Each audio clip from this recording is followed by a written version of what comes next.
What's up, guys? Happy New Year. This is December 31st when I'm recording this. This is going to be my last YouTube video of the year. And I wanted to talk a little bit about where I was 1 year ago, December 31st of 2017 to this point now.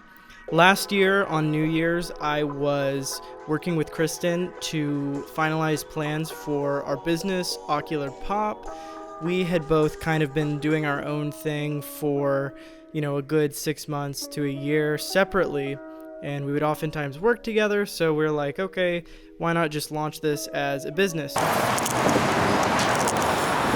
haven't come up with ideas for the name of the brand, but if you have any ideas, leave it down in the comments. We'd love to hear. So 2018 is the first year where I was seriously filmmaking and I needed to earn income doing that.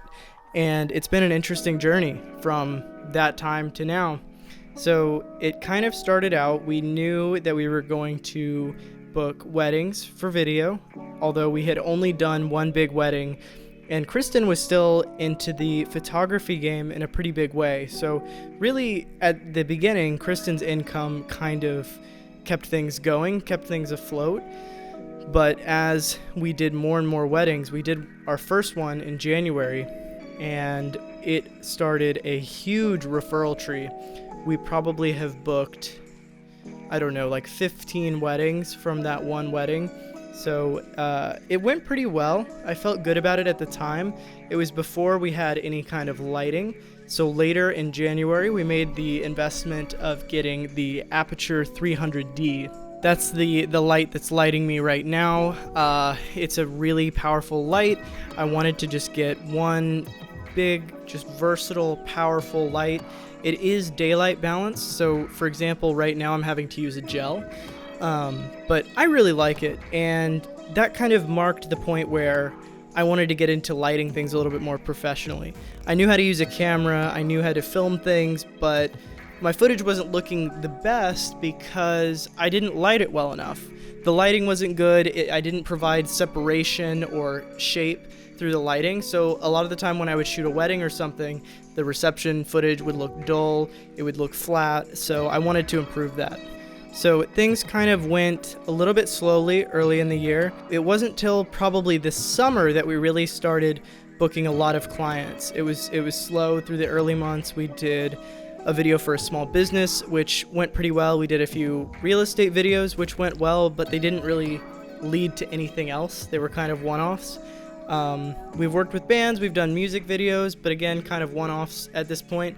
The wedding market is what really kind of started blowing up, and we started to pursue that because it was making the most money.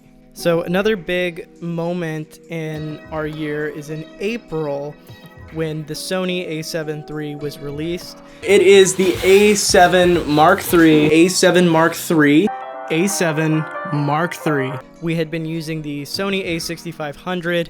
I knew that the a7 III was on the horizon, but I was wanting to wait for the a7S Mark III before we would upgrade. But the camera was released, I looked at the specs, I looked at everything about it, and I thought it was worth it to upgrade. So we sold both of our cameras and we replaced them with two a7 IIIs. We've since added a third one. So we love these cameras. We're still waiting for the a7S III. That's going to be another upgrade, but upgrading the camera was a pretty big deal.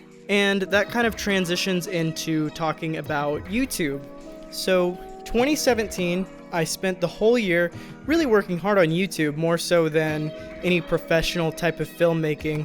But 2018 was almost the opposite. As the professional opportunities came more and more, YouTube would get pushed to the side more and more. But there were a few things that I really enjoyed about this year on YouTube. I enjoyed kind of finding my own kind of style. I feel like I didn't know what I was doing in 2017, and all the videos are super embarrassing, but a lot of these videos I've posted, specifically in the last 6 or 7 months, I've been really proud of, and I feel like I've found a little bit more of my own style in that.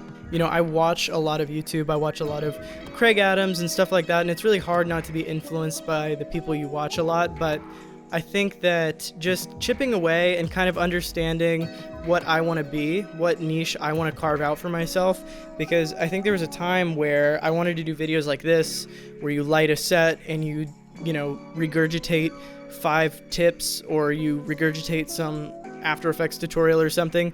But I quickly realized that's not what I wanted to do. I wanted to make more meaningful videos, more videos that I found interesting, I found compelling to share.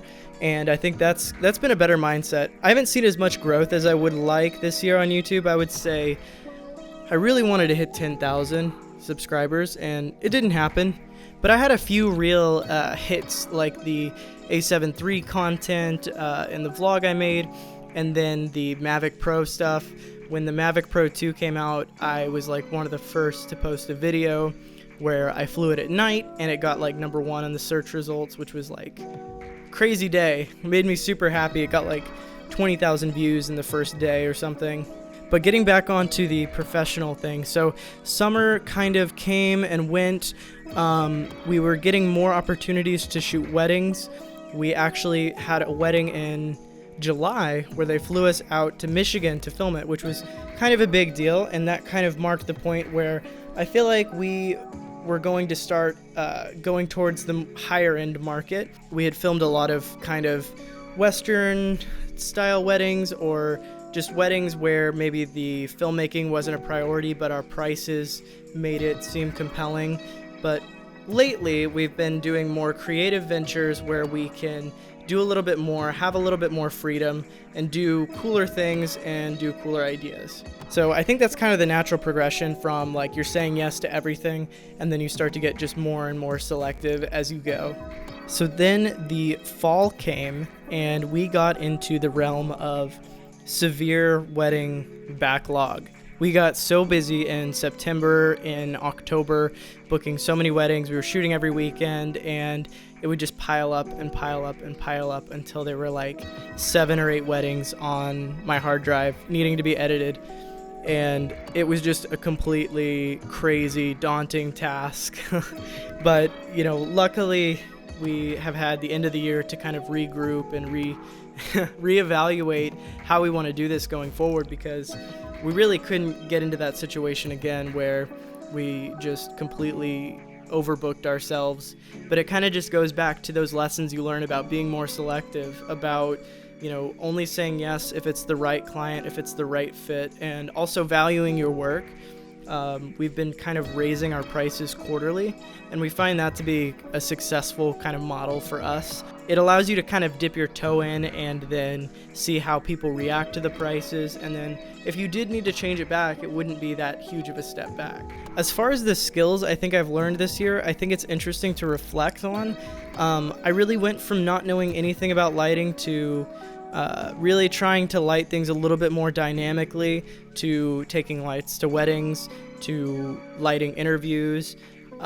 It's a real asset that I've found, and I'm super fortunate to have the Aperture 300D because that light is just a workhorse. It'll work in just about any circumstance. So I'd highly recommend kind of getting into lighting. There are a lot of different lights that maybe aren't quite as expensive that could help you learn.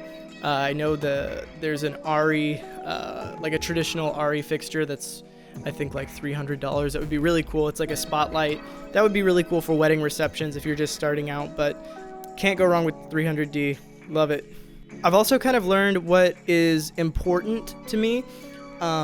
It's become very clear that one way that I've failed is setting expectations and following through with them, especially in terms of editing. And it's not just weddings, but other projects as well that have been thrown on this huge backlog. And I'll be very optimistic with clients about when things can get done. And a lot of the time it's just there's not enough time for me to do it. And so my heart's in the right place most of the time, but there has to be a level of accountability. So if you're a new business owner, I think that really managing expectations and being accountable for the promises you make is a really, really, really good trait that is great to have early on. What's in store for 2019? Well, I hope that I can start making a lot more YouTube content. Kristin and I got married this year, so that took a lot of time and budget and energy. And I'm excited to travel more with her, to make more videos, to take crazier pictures, videos, have amazing experiences.